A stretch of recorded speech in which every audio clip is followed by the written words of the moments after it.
സത്യമായിട്ട് എനിക്ക് ടോപ്പിക്കിനെ പറ്റി സംസാരിക്കാൻ ഒരു താല്പര്യം ഉണ്ടായിരുന്നില്ല. പക്ഷെ എന്നെ കൊണ്ട് ഇത് ചെയ്യിപ്പിച്ചതായി.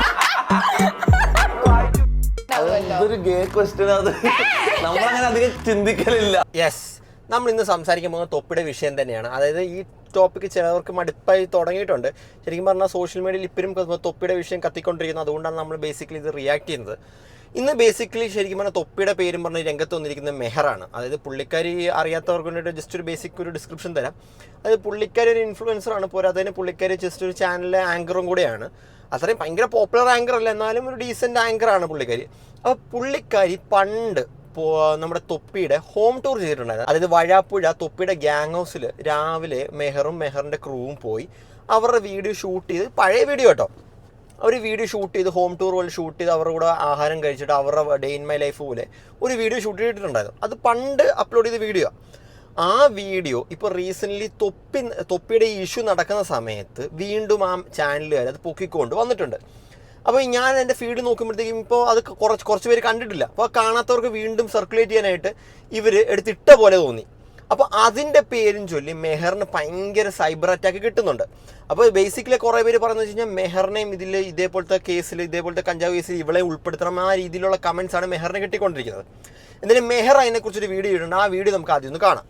സത്യമായിട്ട് എനിക്ക് ടോപ്പിക്കിനെ പറ്റി സംസാരിക്കാൻ ഒരു താല്പര്യം ഉണ്ടായിരുന്നില്ല. പക്ഷെ എന്നെ കൊണ്ട് ഇത് ചെയ്യിപ്പിച്ചതായി. ഞാനാണെങ്കിൽ ഇന്റർവ്യൂവർ ആയിരുന്നു എന്നുള്ള കാര്യം കുറച്ച് പേർക്കെങ്കിലും അറിയുന്ന കാര്യമായിരിക്കും.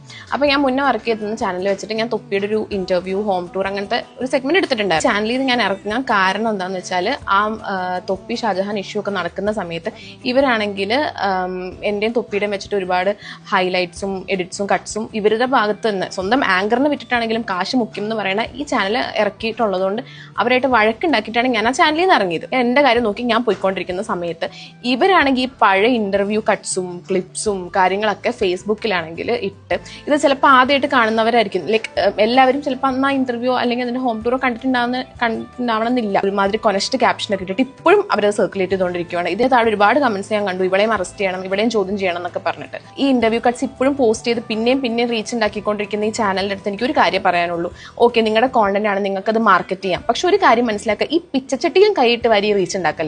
ശരിക്കും പറഞ്ഞാൽ മെഹർ അത് പറയുന്നതിലും കുറച്ച് കാര്യമുണ്ട്. എന്ന് വെച്ച് കഴിഞ്ഞാൽ ഈ വീഡിയോ ഇവർ ഇന്റർവ്യൂ എടുത്ത്, തൊപ്പിയുടെ ഇന്റർവ്യൂ എടുത്ത് കുറേ നാളുകൾക്ക് മുന്നേ, അത് തൊപ്പിയ മറ്റേ വഴാപ്പുഴ ഹൗസിൽ താമസിച്ചുകൊണ്ടിരുന്ന സമയത്ത് അവരുടെ ഗ്യാങ് ഹൗസ് വിസിറ്റ് ചെയ്തിട്ട് ഇവരൊക്കെ ഗ്രൂപ്പായിട്ട് ഇവരുടെ കൂട്ടത്തിൽ പ്രശ്നമില്ലാത്ത സമയത്ത് എടുത്തൊരു വീഡിയോ. ഇവരുടെ ഗ്യാങ് ഹൗസ് അടിച്ചു തെറ്റി ഇതേപോലെ പെണ്ണ് കേസ്, കുറേ പോസ്കോ കേസും പെണ്ണ് കേസും ഒക്കെ വരുന്ന സമയത്ത് ആ ഒരു പെർട്ടിക്കുലർ ടൈമിൽ തന്നെ ഇവർ റീഅപ്ലോഡ് ചെയ്യുന്നു. ഇതേപോലത്തെ ക്ലിപ്സ് റീഅപ്ലോഡ് ചെയ്യുമ്പോഴത്തേക്കും ആൾക്കാർക്ക് അത് തെറ്റിദ്ധാരണയായിട്ട് വരും. അത് മെഹർ പറയുന്ന ഒരു പോയിന്റാണ്. ശരിക്കും പറഞ്ഞാൽ ആ ചാനലുകാരുടെ ഒരു റെസ്പോൺസിബിലിറ്റിയാണ്. അത് അതേപോലത്തെ അവിടെ കൂടെ വർക്ക് ചെയ്തൊരു ആങ്കർ അവർക്ക് ഇതേപോലത്തെ ഒരു ഡിസ്കംഫർട്ട് ഫീൽ ചെയ്യുകയാണെങ്കിൽ അത് മാറ്റി കൊടുക്കേണ്ടത് അത് ആ ചാനലുകാരുടെ ഒരു ഇതാണ്, ഒരു മര്യാദയാണ്. എന്ന് വെച്ചാൽ അവർക്ക് വേണ്ടിയിട്ടല്ലേ മെഹർ വർക്ക് ചെയ്യുന്നത്. അപ്പോൾ അത് ചെയ്യേണ്ട ഒരു സാമാന്യ മര്യാദയാണ്. പിന്നെ എൻ്റെ കാസറ്റ് എന്ന് പറഞ്ഞ ഇൻഫ്ലുവൻസർ പുള്ളിക്കാരൻ റീസെൻ്റ്ലി ഇപ്പോൾ തൊപ്പിയായിട്ട് കുറേ വീഡിയോസ് ഇപ്പോൾ കൊണ്ടുവരുന്നുണ്ട്, എക്സ്പോസ് ചെയ്ത് കുറേ വീഡിയോസ് കൊണ്ടുവരുന്നുണ്ട്. ഇന്ന് തന്നെ പുള്ളിക്കാരൻ പറഞ്ഞ 1 മണിക്കൂറിൽ വേറെ പുതിയ എക്സ്പോസിങ് വീഡിയോ എന്ന് പറഞ്ഞാൽ കൊണ്ടുവരുന്നുണ്ട്. അതിന് മുന്നോടിയായിട്ട് പുള്ളിക്കാരൻ ഒരു വീഡിയോ ഇട്ടിട്ടുണ്ട്. എന്നാൽ ആ വീഡിയോയിൽ ബേസിക്കലി തൊപ്പി ഇതേപോലെ പ്രഗ്നൻ്റ് ആക്കിയ കുറേ പേർക്ക് അബോർഷൻ ചെയ്യാനുള്ള പൈസ കൊടുത്തതിൻ്റെ കുറച്ച് ക്ലിപ്സും കാര്യങ്ങളും കാണിക്കുന്നുണ്ട്. ആ വീഡിയോ നമുക്ക് ആദ്യം ഒന്ന് കാണാം. തൊപ്പി എന്ന വ്യക്തിത്വത്തെ കുറിച്ച് ഇനി പറയാൻ പോകുന്ന കാര്യങ്ങൾ ഏതൊരു കുടുംബത്തെയും ഭയപ്പെടുന്ന കാര്യങ്ങളാണ്. പ്രായപൂർത്തിയാകാത്ത പെൺകുട്ടികളെ അല്ലെങ്കിൽ ആരാധന മൂത്ത് പുറകെ കൂടുന്ന ഫാൻ ഗേളുകളെ ലൈംഗികമായി ചൂഷണം ചെയ്യുകയും അവർ ഗർഭിണിയാകുമ്പോൾ പണം കൊടുത്ത് അബോർഷൻ ചെയ്യാൻ പ്രേരിപ്പിക്കുകയും ചെയ്യുന്നു. ഈ സ്ക്രീൻഷോട്ടിൽ വ്യക്തമായി പറയുന്നുണ്ട്. ഈ സ്ക്രീൻഷോട്ട് സൂക്ഷിച്ച് നോക്കിക്കഴിഞ്ഞാൽ മനസ്സിലാകുന്നത് പറയുന്നുണ്ട് ഇത് ആക്സിഡൻ്റലായിട്ട് സംഭവിച്ചത്.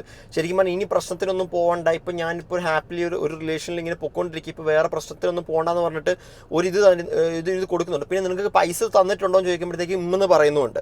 ഇതിൻ്റെ അകത്ത് ഇന്നത്തെ വ്യക്തമായി സ്ക്രീൻഷോട്ടിൽ പറയുന്നുണ്ട് അതിനകത്ത് ആക്സിഡൻ്റലായിട്ട് സംഭവിച്ചു. ശരിക്കും പറഞ്ഞാൽ തൊപ്പി ഇതേപോലത്തെ പ്രായമല്ലാത്ത ആൾക്കാരുമായിട്ട് ഇതേപോലത്തെ പരിപാടി ചെയ്തിട്ട് അബോർഷൻ ചെയ്യാനായിട്ട് പൈസ കൊടുത്തു എന്ന് പറഞ്ഞുള്ള പ്രൂഫ് ഇവരോട് തന്നെ ചോദിക്കുമ്പോഴത്തേക്കും പറയുന്നുണ്ട്, പൈസ തന്നിട്ടുണ്ടെന്ന് പറയുന്നുണ്ട്.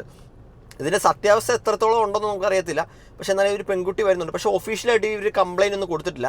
പക്ഷേ തൊപ്പിയുടെ പേരിൽ ഇപ്പോൾ നിലവിൽ ഒരു കേസ് രജിസ്റ്റർ ചെയ്തിട്ടുണ്ട്. അതായത് നമ്മുടെ കളമശ്ശേരി പോലീസിൽ നിന്ന് ഇപ്പോൾ ഒരു ഒഫീഷ്യലി ഒരു കേസ് എടുത്തിട്ടുണ്ട് തൊപ്പിയുടെ പേര്. തൊപ്പിയുടെ ഈ പോസ്കോയുടെ ഇതും ഡ്രഗിൻ്റെയും ബാക്കിയുള്ള എല്ലാ കാര്യങ്ങളും റിലേറ്റ് ചെയ്തിട്ടുള്ള ഒരു കേസ് എന്തായാലും എടുത്തിട്ടുണ്ട്, രജിസ്റ്റർ ചെയ്തിട്ടുണ്ട്.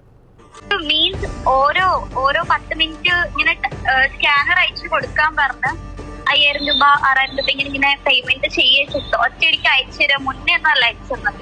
ഒട്ടനവധി ഉന്നത പോലീസ് ഉദ്യോഗസ്ഥർക്ക് ഇത് സംബന്ധിച്ച് ഔദ്യോഗികമായി പരാതി ഞാൻ അയച്ചു കഴിഞ്ഞു. ഒന്നിലധികം തവണ ഇത്തരം ക്രൂരത ആവർത്തിക്കപ്പെട്ടു എന്ന് പറയുന്നത് ഇതിന്റെ ഗൗരവം വർദ്ധിപ്പിക്കുന്നുണ്ട്.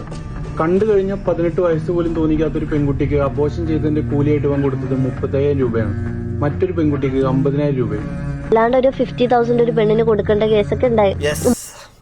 അതായത് ഒന്ന് ആലോചിച്ച് നോക്കിയാൽ 18 വയസ്സ് തികയാത്ത ഒരു കൊച്ചു, അത് ശരിക്കും പറഞ്ഞാൽ പോസ്കോ കേസിൽ പെടുന്ന കാര്യമാണ്. അതായത് 50,000 രൂപയും ഒരാൾക്ക് 35,000 രൂപയും അബോർഷൻ ചെയ്യാൻ കൊടുത്തു എന്ന് പറയുന്നുണ്ട്. അതിൻ്റെ തെളിവ് മറ്റേ ഇവർക്ക് അയച്ചും കൊടുക്കുന്നുണ്ട്, പുള്ളിക്കാരൻ അയച്ചും കൊടുക്കുന്നുണ്ട്. പിന്നെ കുറേ വോയിസ് നോട്ട്സും കാര്യങ്ങളൊക്കെ പറയുന്നുണ്ട്. അതിനകത്ത് പറയുന്നത് വെച്ചാൽ ഇതേപോലെ ആക്സിഡൻ്റലായിട്ട് സംഭവിക്കുന്നതൊക്കെ പറയുന്നുണ്ട്. പിന്നെ ഇത് മാത്രമല്ല, ഇന്നത്തെ MRC ഷമീർ എന്ന് പറഞ്ഞ പുള്ളിക്കാരൻ ഇതേപോലെ ഒരു ലൈവിൽ പറയുന്നുണ്ട്, ഇതേപോലെ പുള്ളിക്കാരിയായിട്ട് ചെയ്യുന്ന വീഡിയോ തൊപ്പി ഇവർക്ക് കാണിച്ചു കൊടുത്തിട്ടുണ്ടെന്ന് പറയുന്നുണ്ട്. അപ്പോൾ ഇതിൻ്റെയൊക്കെ സത്യാവസ്ഥ എത്രയാണെന്ന് നമുക്ക് പറയാൻ പറ്റത്തില്ല. അതായത് ഇവർ അങ്ങോട്ടും ഇങ്ങോട്ടും ഇനി അമ്മാനും തൊമ്മാനും കളിക്കുന്നതാണെന്ന് അറിയാൻ പാടില്ല. പക്ഷെ കുറച്ച് കാര്യങ്ങൾ ഇങ്ങനെ സർക്കുലേറ്റ് ചെയ്ത് വരുന്നുണ്ട്. യൂട്യൂബർ തൊപ്പിക്കും സംഘത്തിനുമെതിരായ പരാതിയിൽ പ്രാഥമിക അന്വേഷണം തുടങ്ങി കളമശ്ശേരി പോലീസ്. സമൂഹ മാധ്യമങ്ങളിലെ പോസ്റ്റുകൾ പരിശോധിക്കാൻ തുടങ്ങി. കളമശ്ശേരി സ്റ്റേഷൻ പരിധിയിലായിരുന്നു തൊപ്പിയുടെയും സംഘത്തിൻ്റെയും താമസം. വിവരങ്ങളുമായി ജൂലിയറ്റ് ചേരുന്നു. ജൂലിയറ്റ്, ഇനി സമാന്തര ലോകമെന്ന് പറയാൻ പറ്റില്ല, യഥാർത്ഥ ലോകം അതാണ് എന്ന് പോലും ആളുകൾ പറയും. യെസ്, അങ്ങനെ നമ്മുടെ കളമശ്ശേരി സ്റ്റേഷനിൽ നിന്നാണ് ഒഫീഷ്യലി കേസ് രജിസ്റ്റർ ചെയ്തിട്ടുള്ളത്. ശരിക്കും പറഞ്ഞു കഴിഞ്ഞാൽ ഇത് ശരിക്കും പറഞ്ഞാൽ അന്വേഷണം നല്ല രീതിയിൽ വേണം. എന്ന് വെച്ച് കഴിഞ്ഞാൽ തൊപ്പിനെ പോലൊരു ഇൻഫ്ലുവൻസർ അത് ഇതേപോലത്തെ കാര്യങ്ങൾ ചെയ്തിട്ടുണ്ടെങ്കിൽ അത് വലിയൊരു ക്രൈമാണ്. എന്ന് വെച്ചാൽ പുള്ളിക്കാരൻ്റെ സെറ്റ് ഓഫ് ഓഡിയൻസ്, അത് പുള്ളിക്കാരനെ വിശ്വസിച്ച് ഈ ഓരോ വീഡിയോസ് കാണുന്ന 18 വയസ്സ് താഴെയുള്ളവർ കാണുന്നത്, അതായത് വളരെ കൊച്ചു പിള്ളേരാണ് ഈ തൊപ്പിയെ ഫോളോ ചെയ്ത് തൊപ്പിയുടെ വീഡിയോസൊക്കെ കാണുന്നത്. അപ്പോൾ അവർക്ക് ഇതേപോലത്തെ ഒരു മെസ്സേജ് കൊടുക്കുക, അതായത് ഇതേപോലെ കഞ്ചാവിൻ്റെ ഇതൊക്കെ ഓൺലൈനിൽ ഇട്ട് കഴിഞ്ഞാൽ പോലീസുകാർ നമ്മളൊന്നും ചെയ്യത്തില്ല, പൈസ ഉണ്ടെങ്കിൽ നമ്മളൊന്നും തൊടില്ല, ആ ഒരു ചിന്താഗതി അവർക്ക് തോട്ട് മൈൻഡിൽ കൊടുക്കുന്നതിന് തൊപ്പിയുടെ പ്രവൃത്തി. പണ്ട് എനിക്ക് തൊപ്പിനെ ഒരു വട്ടം ഇതേപോലെ പിടിച്ചിട്ടുള്ള പോലീസിന് ഇതേപോലെ ലൈവ് സ്ട്രീമിൻ്റെ ഇടയ്ക്ക് പിടിച്ച് അത് അത്യാവശ്യം പോലീസുകാർ പെരുക്കി വിട്ടാന്ന് തോന്നുന്നു. അന്ന് പുള്ളിക്കാരൻ്റെ കുറേ വീഡിയോസൊക്കെ ഇറങ്ങി, ഇങ്ങനെ കൊഞ്ചു പോലെ പോലീസ് സ്റ്റേഷനിൽ വളഞ്ഞൊടിഞ്ഞ് കിടക്കുന്ന കുറേ വീഡിയോസൊക്കെ നമ്മൾ കണ്ടതാണ്. എന്തായാലും ഇപ്പോൾ ഹനാൻ ഷാൻ്റെ ആ പരാതി ഇപ്പോൾ നിലവിലുണ്ട്. ഹനാൻ ഷാൻ്റെ കേസ് നല്ല രീതിയിൽ പോകുന്നുണ്ട്. അതെന്തായാലും ഹനാൻ ഷാ വിട്ടുകൊടുക്കത്തില്ല. ഹനാൻ ഷാൻ്റെ ആ കേസ് ഒരു സൈഡിൽ കൂടെ പോകുന്ന സമയത്ത് ഇവിടെ കൂടെ ഇതേപോലത്തെ കേസ് ഒരു സൈഡിൽ നിന്ന് ഒഫീഷ്യലി രജിസ്റ്റർ ചെയ്ത് പോകുന്നുണ്ട്. ശരിക്കും പറഞ്ഞാൽ എന്തെങ്കിലും തെളിവ് കിട്ടിക്കഴിഞ്ഞ് കഴിഞ്ഞാൽ എനിക്ക് തോന്നുന്നു 1-2 ദിവസത്തിനുള്ളിൽ തൊപ്പി കുടുങ്ങുമെന്ന് തോന്നുന്നു. എനിക്ക് തോന്നുന്നു ഒഫീഷ്യലി പെട്ടുമെന്ന് തോന്നുന്നു. ഇപ്പോൾ ആരുടെയും ഇൻഫർമേഷൻ ഇല്ല. അത് ശരിക്കും പറഞ്ഞാൽ നിങ്ങളൊരു കാര്യം ഓർത്ത്, ഇപ്പോഴും ഈ ഷമീർ എന്ന് പറഞ്ഞ പുള്ളിക്കാരൻ കിക്കിൽ ലൈവ് ഇടുന്നുണ്ട്.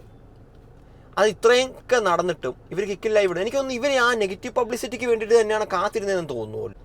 ഒന്ന് ആലോചിക്കുക, ശരിക്കും ഒരു നോർമലായിട്ടൊരു ആൾക്ക് ഇത്രയും ഡൗൺഫോൾ വന്ന സമയത്ത് നമ്മൾ നോർമലി ലൈവ് ഒന്നും ചെയ്യാൻ നിൽക്കത്തില്ല. ഇവർ വീണ്ടും വന്ന് ലൈവിന് കിക്കിൽ വന്ന് ലൈവ് ഇടുന്നു, കുറേ കാര്യങ്ങൾ പറയുന്നു. അപ്പോൾ എനിക്കെന്തോ പോലെ ഇവർക്ക് ആ നെഗറ്റീവ് പബ്ലിസിറ്റി ആണോ വേണ്ടതെന്ന് എനിക്ക് തോന്നിപ്പോയി. ഇവർ പർട്ടിക്കുലർ സ്ട്രീം ചെയ്യാനായിട്ട് എല്ലാവരും, ജാസിയും അമ്മു എല്ലാവരും കണക്കാ. എന്തായാലും ഷമീർ തൊപ്പിനെ മാത്രം കുറ്റക്കാരനാക്കിയ പോലെ ഷമീറും അതേപോലെ തന്നെ ജാസിയും ബാക്കിയുള്ള എല്ലാവരും ഒരേപോലെ കുറ്റക്കാരാണ് ഇപ്പോൾ ഇതേപോലത്തെ കാര്യങ്ങളൊക്കെ ചെയ്തിട്ടുണ്ടെങ്കിൽ. എന്തായാലും കണ്ടിട്ട് നിങ്ങളുടെ അഭിപ്രായം എന്തായാലും കമൻറ്റ് ചെയ്യുക.